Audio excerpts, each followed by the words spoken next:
Welcome back to Parenting on the Ranch. Today we are making a outdoor deck box. So I hope that you stick around and enjoy the video. We are a family of 5 living on a ranch in Texas. On our channel, we will cover a variety of topics. These are solely based on our experience and opinions, and we do not hold any degrees in childhood development or education. Welcome back to Parenting on the Ranch. I'm Jessica. Today, I'm going to be making an outdoor deck box just for toy storage out here on the porch. The kids have a lot of things, and right now they're using just a big Rubbermaid tub, no drainage. It just doesn't suffice. It doesn't hold all the toys. So I was looking on Lowe's and I saw a couple of deck boxes or outdoor storage boxes or units that I liked, but they ranged anywhere from $150 to $400.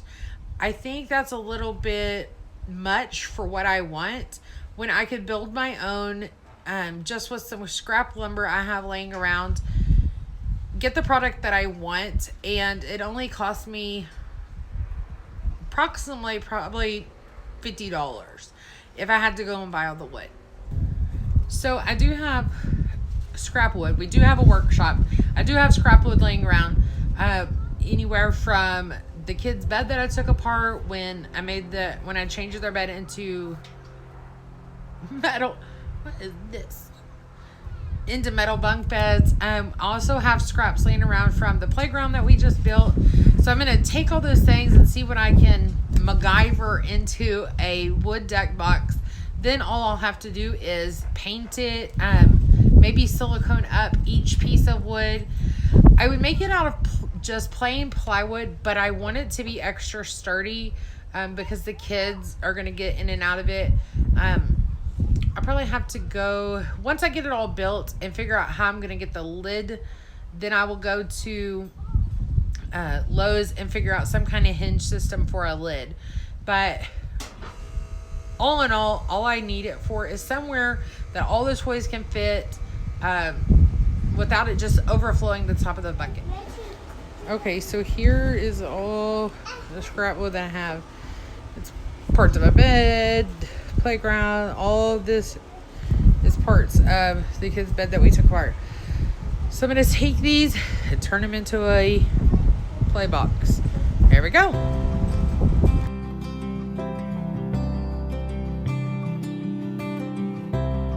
It's parts of a bed, playground, all of this is parts of the kids' bed that we took apart. So I'm going to take these and turn them into a play box. There we go.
here's our finished box. It is 36 by 36, 24, about 24, 30 inches tall. And here's the inside. I just put 2x4s that we had already cut as slats for when it was a bed. I just put the 2x4 slats in there. So now to caulk it, paint it, and get it ready for toys. I did leave a screw width space in between the slats just for drainage. You can see a little bit better there. But just for drainage, and when they do get wet, they'll swell up a little bit. So there's that.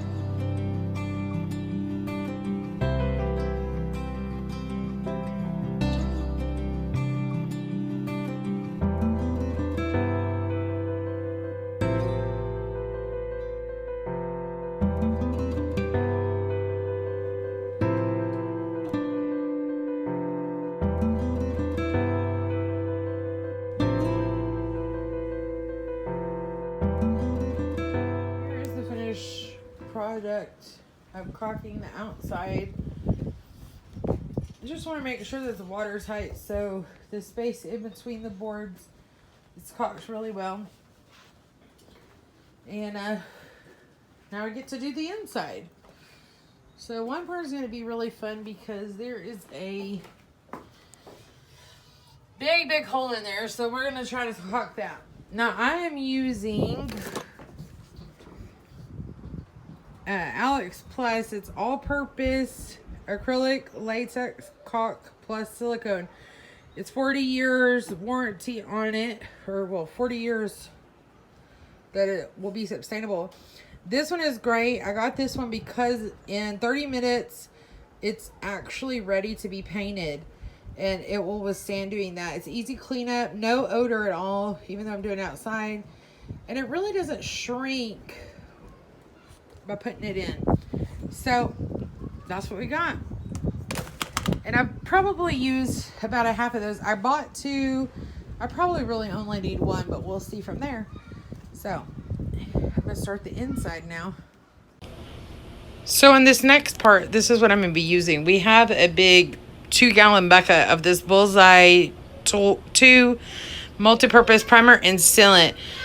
It is for everything from drywall to wood to masonry, stucco. It has a very low odor. You can use it indoor or outdoor. So here is the final product after I've gotten the inside and the outside all painted with that primer, basically. If you remember just a second ago in this video, I mean, some of these boards were painted dark brown, some were cow painted, some were red. Now I am a very messy painter. As you can see all around, there is paint all over me. I just slapped this on. It doesn't really take a thick coat to get your primer base down and it to seal. I just want to make sure that I covered the caulking very well and filled in all those little extra nooks and crannies. So these boards, if you could tell, they were just the original wood color. They didn't have any paint or anything. So that's what it looks like for those. So you can kind of tell the coverage. This one was regular wood. This one was regular wood. This one was painted white and black with cow spots. This was regular, and this had red paint on it. So, I mean, it still bleeds through, but once I put the final color on it, it will seal up. I just want to put a base down to keep my finished color from, one, being absorbed into the wood from just raw wood, and two, I want to keep a barrier between the color that was and the color that's going on, so that the final finished color is uniformed throughout. We're going to let this dry, and then we'll check in a little bit when we get our first coat of our final paint on there. So we have our first coat of color on, and it's like a tropical teal kind of blue.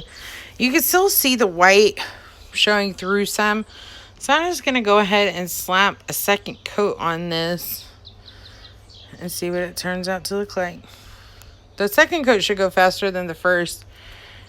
I just slapped on one single coat, and you can still see quite a bit of the white. So we're just going to go ahead and seal it up the rest of the way. We've gotten it all done, and as you can see, it suits the needs for us. We have bikes and chairs and a big truck. Here it is all in all. With the scooter in there, this little pink scooter, it does overflow the top, but if they're not just thrown in there, if they're a little more organized, everything will fit. I decided not to put a lid on it because the kids are getting in and out of it so much. I also chose to get coasters on the bottom so I can move it out of the way, or I can move it around if I need be. What my plans are, intentionally I didn't put a lid on it because I think I can just lay a piece of plywood across the top with a tablecloth of some sort and make it into a dining table for when the kids want to eat outside, or when we have guests over and need a little bit more table space, because we don't have that out here on the porch. The deck box turned out great. The paint and caulking is holding up well. It's been rained on probably twice now since it got finished. The coasters are great. It's easily movable. The kids can push it around. Even though it is sturdy and solid, they could still move it. I hope that you like this video. I hope that it gives you a little bit of ideas on how to make your own deck box if you don't want to spend the money on something that's plastic to put together from your hardware store or from your local store. So if you did like this video, please give it a thumbs up, and don't forget to subscribe to our channel. Also hit the bell icon for notifications on videos that come out every Friday and every Tuesday, and a mishmash of stuff thrown in if we have any extras. So until next time, happy DIY and happy parenting.